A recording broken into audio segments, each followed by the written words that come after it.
Okay, so the St. John Police Association, representing the Frontline police officers, submitted a letter to council, to the common clerk, to be dealt with tonight, regarding the waste of money that's going on by the St. John Board of Police Commission with needless arbitrations and court hearings, and the amount now in the last 5 years has been over $1 million, and it's over $1 million yearly, right? Yeah, over $1 million with legal fees.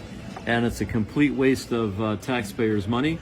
But what we're trying to do tonight was to impress upon council that the motion that has been tabled before them to take the oversight of the police force back under the mayor and council.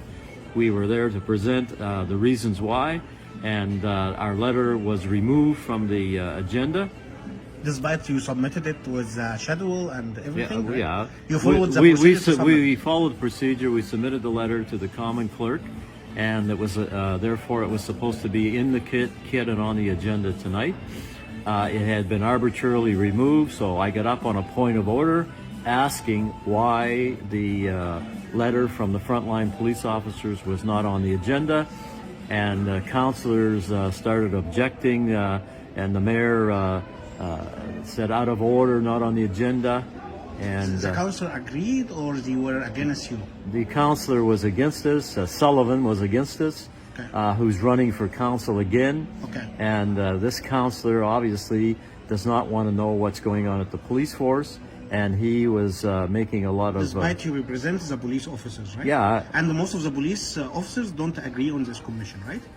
The police frontline officers and the St. John Police Association are pointing out the waste of money that's going on with this St. John Board of Police Commission, with needless hearings, court appeals, now over probably about $1 million in the last 5 years. We are down from 172 police officers to 127, and money that's earmarked and supposed to be spent on police services are going to legal bills by the St. John. How many officers went on... 172 down to 127. We now have 30 officers out on post-traumatic stress disorder and sick leave. This is because of the current chief?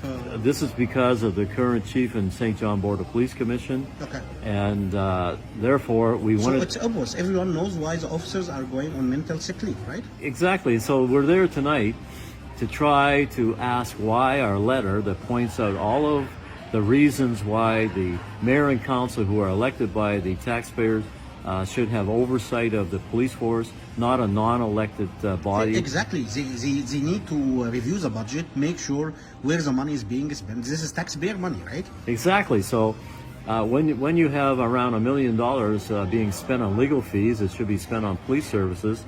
This is denying police services to the taxpayers of St. John. And the funny part, they recently bid like $800,000 to just hire security guards, and they don't want to solve the problem, the main problem, right? Right. So now tonight, when I got up to make a point of order why the letter wasn't on the agenda, the security guard for the mayor and council grabbed me and pushed me out of the council chamber.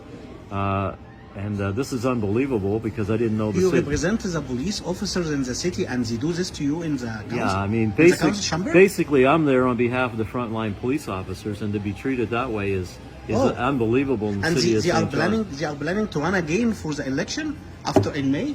Some of them are, some of them are, like this Gary Sullivan tonight that was making, point of orders, out of order. He's running again. So these people that are running again, I never knew that the city of St. John mayor and council hired Gestapo people to be in the council chamber and physically attack the people that want to make a point of order. Exactly. And you are trying to bring the money back to the taxpayer.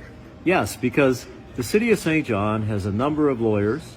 They have a finance department. They have a human resources department with many, many people in it. With the commission has their own lawyer from Fredericton, their own law firm. They have their own human resources people. They have their own finance people, all of which exists presently in the city of St. John, and is duplication and a waste of tax money. Exactly. And that's one of the things. $600,000 to $1 million, right? Yeah. They're wasting. Yeah. Okay. And that's why we were trying to impress upon council tonight that it's in the best interest of the taxpayers if the mayor and council have the oversight of the St. John Police Force.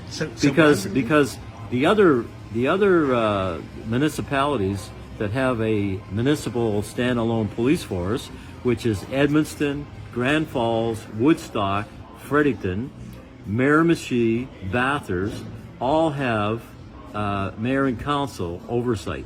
None of them standalone police forces other than St. John have a board of non-elected police commissioners. Exactly. When I reviewed this and tried to search it, I found only almost 2 or 3 cities in Canada, whole Canada, has this practice. And the reason for that is because it's redundant and a waste of money. Why would you have a city of St. John with the mayor, with the lawyers, the finance people, and the human resources people all being paid for by the taxpayer, and then the police force has their outside legal firm from Fredericton, their HR people, their finance people, which is total redundant and a waste of money that already should be paid of the services that are provided by the city of St. John, like the fire department. The fire department, all of the legal, finance, and human resources are within the city. Exactly. So now the police commission has a duplication outside of that with their own outside lawyer, their own HR, and their own finance. And they are volunteers.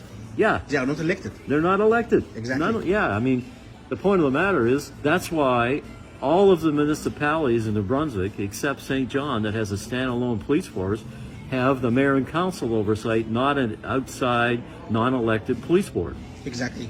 And what about the new, this police officer? Do you have any comment about it?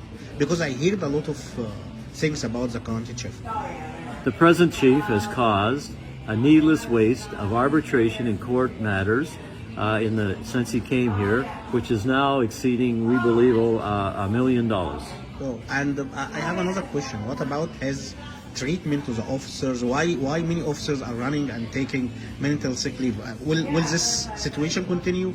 Are you guys asking for his removal? What is the question about him? Because I see that we are the only city we have less officers, and most of them run away in. Well, all I can say is this: in the last 4 years, we've now got 30 people out on post-traumatic stress disorder and sick leave under this chief. That speaks for itself. It speaks volumes. It's obvious, right? I mean, if it continues, if this